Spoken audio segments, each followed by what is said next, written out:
अजकल जिहड़ी पंजाब च रुत चल रही है ना, वो मुद्दों तो भटकाउण दी रुत चल रही है, डिफलैक्ट करन दी रुत चल रही है। और मेरी इको एक मंशा है कि पंजाबियों नूं वापस मुद्दे दे उत्ते लिया के खड़ावां, फेयर और जस्ट प्राइसिस दे उत्ते बिजली खरीदी जाए और जिहड़े एग्जॉर्बिटेंट प्राइसिस दे उत्ते पीपीए साइन कीते वो नल एंड वॉइड करार दिते जान।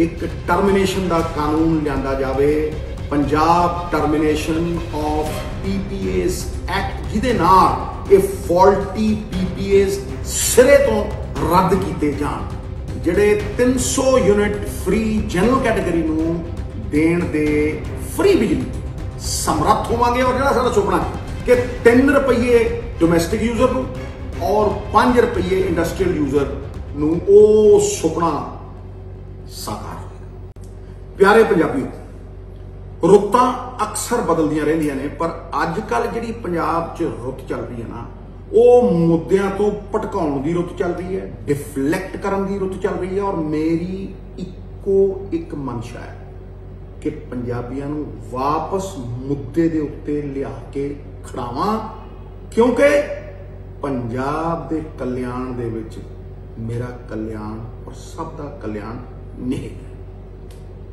पिछले 1 महीने तो मेरा संपर्क पंजाब दे विधायकों दे नाल, बहुत सारे हजारां लखां वर्करां दे नाल ते आम लोकां दे नाल गलियां च मुहल्लियां च नुक्कड़ मीटिंगां दे विच होया, राफता होया।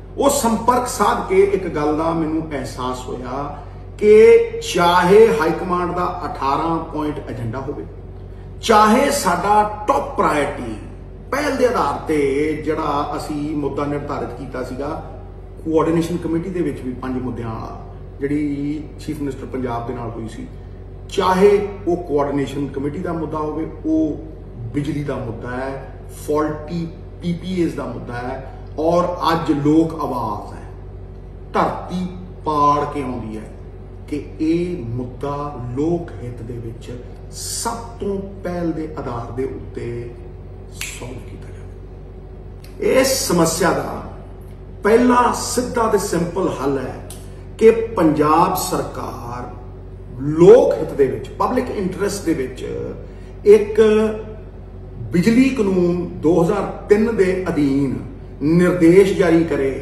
जिहड़ा पंजाब राज रेगुलेटरी कमिशन है बिजली का, कि भाई तुसीं अपना एक टैरिफ ऑर्डर इशू करो जिहदे अधीन फेयर और जस्ट प्राइसिस दे उत्ते बिजली खरीदी जाए और जिहड़े एग्जॉर्बिटेंट प्राइसिस दे उत्ते पीपीए साइन कीते वो नल एंड वॉइड करार दिते जान। इहदा सीधा सीधा फायदा की है प्यारे पंजाबियों कि 50,000 करोड़ का फायदा सीधा सीधा इस स्टेट नूं आऊगा। वो चोर मोरी इमीडिएटली रुक जाऊगी और पंजाब दे हरेक बशिंदे को 1.5 तो 2 रुपये पर यूनिट घट पैसे देने पैणगे और हर पासे पौवर होगा। पंजाब सरकार दा श्री गुरु तेग बहादुर साहब का 400 साला प्रकाश दिहाड़ा ओदे समर्पित जिहड़ा इस सैशन बुलाया गया है, बहुत ही शलाघायोग कदम है। चानण मना रहे ने साडियां जिंदगियां नूं सेध देण वाला चानण मना रहा है, लेकिन उन्हां दी विचारधारा मानवता नूं सेध देण दे नाल सरबत दा भला भी चाहुंदी है। और एक दिन के सैशन दे विच किन्ने ही मसले ने पंजाब दे लोकां दीयां जिंदगियां नूं बेहतर करन दे नाल जुड़े हुए, वो हल नहीं होए।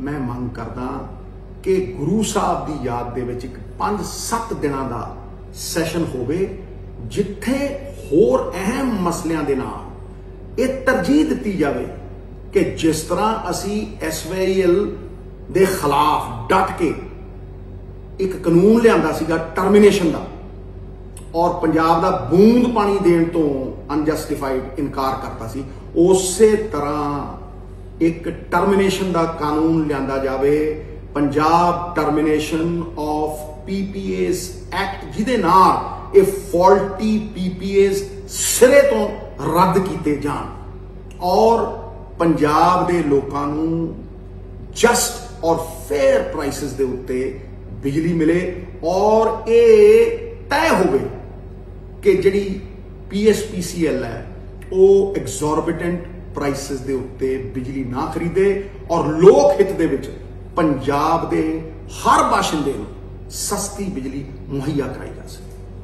पंजाब पहला ही हिंदुस्तान दे विच बिजली सबसिडी के मामले दे विच सब तो अगे है। 10,000 करोड़ तो उत्ते दी सबसिडी दी जाती है। किसानी नूं बिजली फ्री है।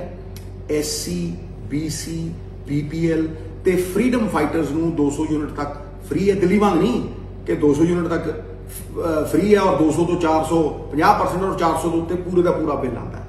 और इंडस्ट्री और कमर्शियल नूं किते ज्यादा टैरिफ है दिल्ली दे विच। इन्ना ही नहीं, पंजाब अपनी प्रोडक्शन करता है, ये प्राइवेट कंपनियां तो प्रोडक्शन कराउंदा, लखां नूं रोजगार दिंदा है। जिहड़ा पंजाब दे सरकारी इदारे बिजली प्रोड्यूस करते हैं और ट्रांसमिशन की भी गल करिए आपां, लखां लोकां नूं नौकरी दित्ती जाती है। सो मेरे हिसाब दे नाल अज पंजाब एक लीडिंग लाइट है बिजली दी सबसिडी दे मामले दे विच। हुण खुद मुख्तियारी की गल करो, पंजाब 25% बिजली आप प्रोड्यूस करता है, दिल्ली 0। पंजाब ट्रांसमिशन ते डिस्ट्रीब्यूशन सारी सरकारी इदारियां तो करता है और लखां लोकां नूं रोजगार दिंदा है। और दिल्ली ये सारा कुछ सरकारी इदारियां तो नहीं कराउंदी, प्राइवेट कंपनियां तो कराउंदी। PPA रद्द होने दे परिणाम स्वरूप जिहड़ी असीं 200 यूनिट फ्री बिजली दिंदे आ SC BC BPL ते फ्रीडम फाइटर्स नूं, उहदे नाल नाल असीं सब वर्गां दे समेत जिहड़े 300 यूनिट फ्री जनरल कैटेगरी नूं देण दे फ्री बिजली समर्थ होवांगे। और जिहड़ा साडा सुपना है कि 3 रुपये डोमैसटिक यूजर नूं और 5 रुपये इंडस्ट्रीयल यूजर नूं, ओ सुपना साकार होगा। जिहड़े गरीब परिवार 2 बल्ब 1 पखा है, 70-80 हज़ार दे बिल उन्होंने सिर के उत्ते खड़े ने। पंजाब सरकार एक ऐसा सिस्टम, एक ऐसा मैकेनिज्म बनावे, ग्रीवेंसिस रिड्रेसल मैकेनिज्म 1200-1500 करोड़ रख के कि या मुश्त उन्होंने सारे बिल माफ किए जान और बोझ तो मुक्त किया जाए।